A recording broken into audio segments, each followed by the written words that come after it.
Unit 2, A Cry for the Tiger, by Caroline Alexander. We have the means to save the mightiest cat on earth, but do we have the will? Dawn and mist covers the forest. Only a short stretch of red dirt track can be seen. Suddenly, emerging from the red-gold haze of dust and misted light, a tigress walks into view. First, she stops to rub her right-side whiskers against a roadside tree.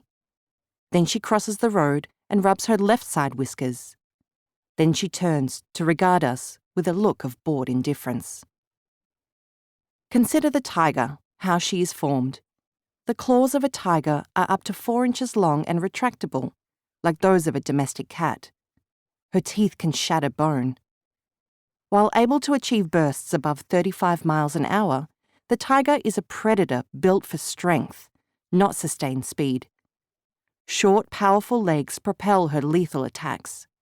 The eye of the tiger is backlit by a membrane, a thin piece of skin that reflects light through the retina. The secret of an animal's famous night vision and glowing night eyes. The roar of the tiger can carry more than a mile. For weeks, I have been travelling through some of the best tiger habitats in Asia, but never before had I seen a tiger.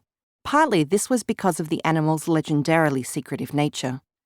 The tiger is powerful enough to kill and drag prey 5 times its weight, yet it can move through high grass, forest, and even water in unnerving silence. Those who have witnessed or survived an attack commonly report the tiger came from nowhere. But the other reason for the lack of sightings is that the ideal tiger landscapes have very few tigers. The tiger has been a threatened species for most of my lifetime, and its rareness has come to be regarded, like its dramatic colouring, as a defining attribute. The common view that the tiger will continue to be rare or threatened is no longer tenable. In the early 21st century, tigers in the wild face complete annihilation. This is about making decisions as if we're in an emergency room, says Tom Kaplan, co-founder of Panthera, an organisation dedicated to big cats. This is it. The tiger's enemies are well known. Loss of habitat is exacerbated by exploding human populations. Poverty contributes to the poaching of prey animals. Above all, there is the dark threat of a black market for tiger parts. Less acknowledged are decades of botched conservation strategies. The tiger population, dispersed among Asia's 13 tiger countries, is estimated at fewer than 4,000 animals, though many conservationists believe there are hundreds less than that. To put this number in perspective, global alarm for the species was first sounded in 1969, and early in the 1980s, it was estimated that some 8,000 tigers remained in the wild. So decades of concern for tigers, not to mention millions of dollars donated by well-meaning individuals, has failed to prevent the loss of perhaps half of an already threatened population. My determination to see a wild tiger in my lifetime brought me to Ranthambore Tiger Reserve, one of 40 in India. India is home to some 50% of the world's wild tigers. The 2010 census reported a maximum estimate of 1,909 in the country, up 20% from the previous estimate. While this is welcome news, most authorities regard the new figure as reflecting better census methods rather than growth of the tiger population. Tiger counts in India or elsewhere are still at best only estimates. A modest 41 of these tigers were living in Ranthambore.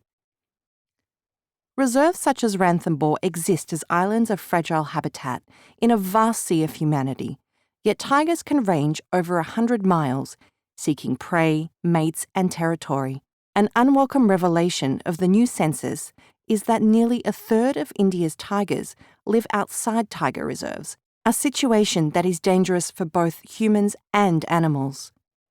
Prey and tigers can only disperse if there are recognised corridors of land between protected areas to allow safe passage. No less critical, such passages would serve as genetic corridors essential to the long-term survival of the species. It is a heady experience to see an idealistic map of Asia's tiger landscapes linked by these not yet existent corridors. A spiderweb of green lines weaves among core tiger populations, forming a network that includes breathtaking extremes of habitat: Himalayan foothills, jungle, swamp, forest, grasslands. However, close examination breaks the spell. The places that have actual tigers, here and now flesh and blood tigers, as opposed to hypothetical ones, are represented by a scattering of brown-coloured spots. The master plan is ambitious, but is it feasible?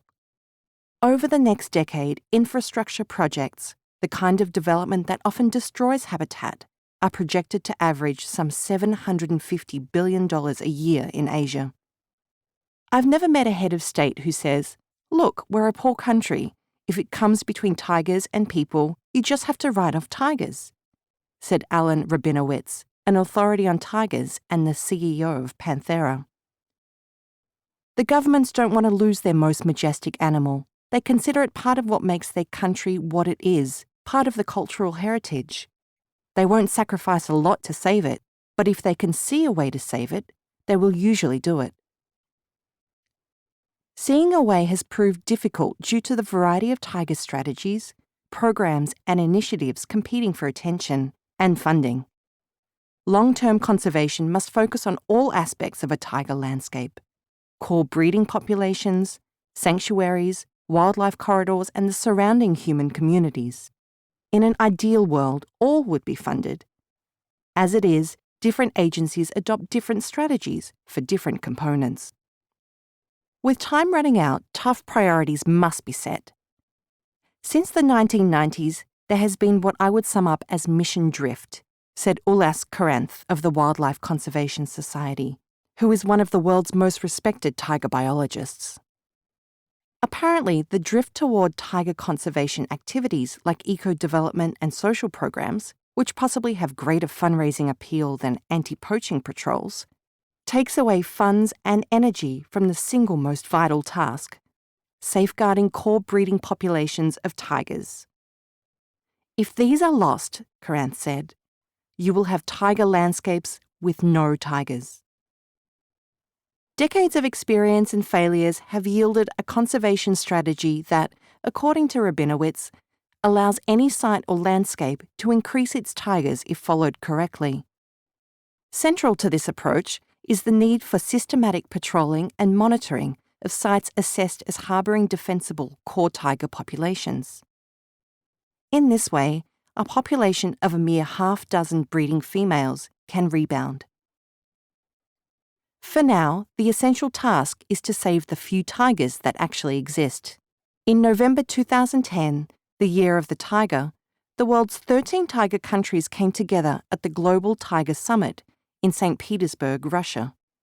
Together, they agreed on the need to double the number of wild tigers across their range by 2022. Most authorities believe that the fight to save the tiger can be won, but that it must be fought with tireless professional focus that keeps to a proven strategy. It will require the human species to display not merely resolve, but outright zealotry.